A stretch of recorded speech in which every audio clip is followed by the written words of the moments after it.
ধরুন আপনি একটি আবদ্ধ রুমে বন্দি আছেন, যেখানে কোনো জানালা নেই, কোনো দরজাও নেই, কিন্তু আপনি ঠিকই নিঃশ্বাস নিচ্ছেন।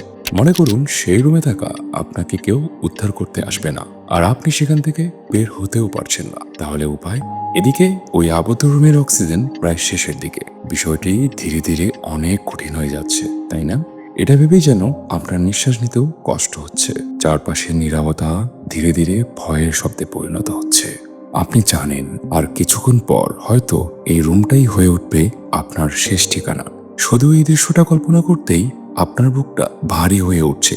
কিন্তু এখন আমি বলি, সেই রুমে শুধু আপনি একা নন, আমরা প্রত্যেকেই সেই রুমের ভেতরেই আছি। এই দুনিয়াটাই যেন এক সীমাবদ্ধ কক্ষ। প্রতিদিন আমরা একটু একটু করে আমাদের নির্ধারিত সময়টিকে এগিয়ে যাচ্ছি।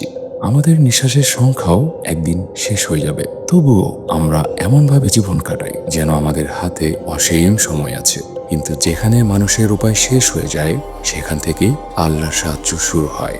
আল্লাহ বলেন, আর যে আল্লাহকে ভয় করে, আল্লাহ তার জন্য বের হওয়ার পথ তৈরি করে দেন এবং তাকে এমন জায়গা থেকে রিজিক দেন যা সে কল্পনাও করতে পারে না। তাই জীবনের দেয়াল যতই অটুট মনে হোক না কেন, সবচেয়ে বড় আশ্রয় আল্লাহর উপর তাওয়াক্কুল করা। কারণ এমন কোনো বন্ধ দরজা নেই যেটি আল্লাহ চাইলে খুলে দিতে পারেন না।